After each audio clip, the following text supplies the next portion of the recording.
Les éditions Sixtrid, avec l'aimable autorisation des éditions Talendier, présentent Golda Meir, une vie pour Israël, de Claude-Catherine Kijman, lu par Sarah Louis.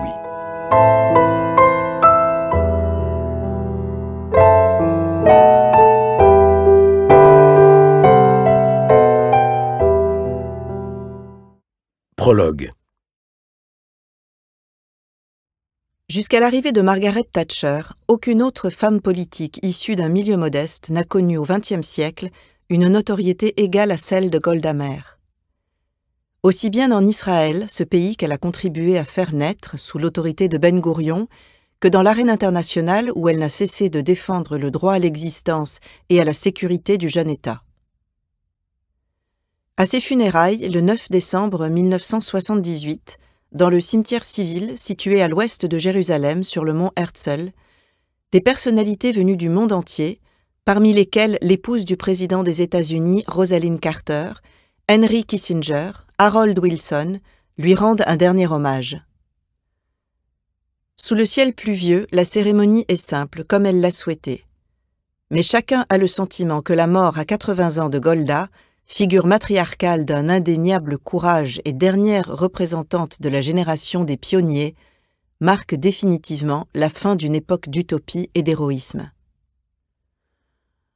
Quel parcours, en effet, que celui de cette petite fille juive née à Kiev dans la terreur des pogroms, qui émigre à 7 ans aux États-Unis, milite dès son adolescence au sein du mouvement sioniste socialiste et rejoint à 23 ans un kibboutz de Palestine, avant d'occuper dès la création de l'État d'Israël et pendant plus de 30 ans, une place d'exception au sein de la politique israélienne. Quelle personnalité aussi que cette fière juive, comme la qualifie Shimon Peres, lutteuse infatigable et implacable dont le dévouement à la cause d'Israël est total. Elle croyait, dit Ben Gourion, dans la justice absolue de notre cause, alors que beaucoup en doutaient. Lorsque Golda arrive en Palestine en 1921, après 15 ans passés dans le Middle West, accompagnée de Maurice Meyerson qu'elle vient d'épouser, celle qui n'est encore qu'une jeune Américaine ignore à peu près tout des réalités de cette terre placée sous mandat britannique à la suite de la chute de l'Empire ottoman. Enflammée par le rêve sioniste, elle est mue par une double ambition. La création d'un foyer-refuge ouvert à tous les Juifs, et celle d'une société où régneront justice et solidarité. Certaine du bon droit et de la justesse de la cause sioniste, elle est alors peu consciente de l'importance de la population arabe et ne sait rien de ses aspirations à l'indépendance et des promesses qui lui ont été faites par les grandes puissances. Mais très vite, alors que le nationalisme arabe se développe parallèlement à celui des Juifs, elle découvre la violence qui en découle. Prélude aux guerres futures qui ensanglanteront la région dès la création de l'État hébreu, les émeutes arabes se multiplient tout au long des années 1920, 1930 et 1940. Marquée irrémédiablement par son enfance et la millénaire souffrance de son peuple, Golda n'échappera jamais à l'obsession du péril arabe, une constante qui imprégnera toute son action future. Au contraire du chef de la droite israélienne, Menahem Begin, son adversaire de toujours, qui prend le risque en 1977 de parier sur les ouvertures de l'Égyptien Anwar al-Sadat, Golda Meir, confinée dans ses préventions et dans ses craintes, n'a jamais osé faire un tel geste. Cette femme, qui fut belle dans sa jeunesse, mais dont le rude visage reflète dès la quarantaine l'âpreté de la réalité israélienne, mais aussi la pugnacité et le courage, n'est ni une intellectuelle, ni une visionnaire comme Ben Gourion ou d'autres de ses pairs. C'est une femme engagée, tout entière dans l'action au service d'un pays qui s'invente.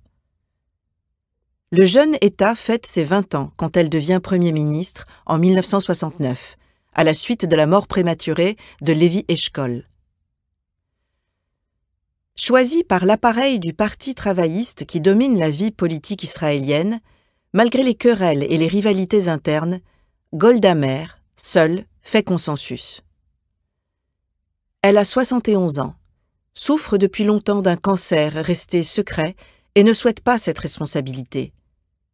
Mais comment pourrait-elle échapper à ce qu'elle estime être, une fois encore, son devoir?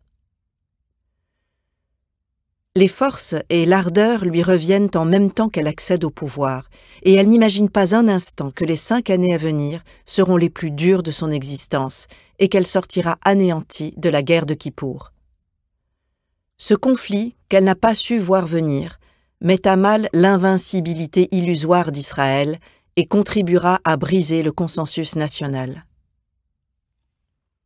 Près de 40 ans après sa mort, alors que le conflit israélo-arabe est loin d'être parvenu à son terme et que le problème palestinien jamais résolu reste à l'ordre du jour, on ne peut négliger en ce sens le rôle joué par Golda Meir. Dans une société aussi réactive et exacerbée que l'est celle de l'État hébreu, les différends la concernant ne manquent pas. Pour beaucoup, elle porte une large responsabilité dans la politique des dirigeants actuels, qui consiste notamment à intensifier la colonisation dans les territoires occupés. Pour les autres, elle reste l'héroïne de leur adolescence, la mère courage, l'incarnation d'un peuple victorieux de l'histoire. Volontairement discrète sur sa vie privée, Golda Meir n'a laissé ni journaux intimes ni correspondance, et ses mémoires sont trop maîtrisées pour qu'elle se laisse dévoiler.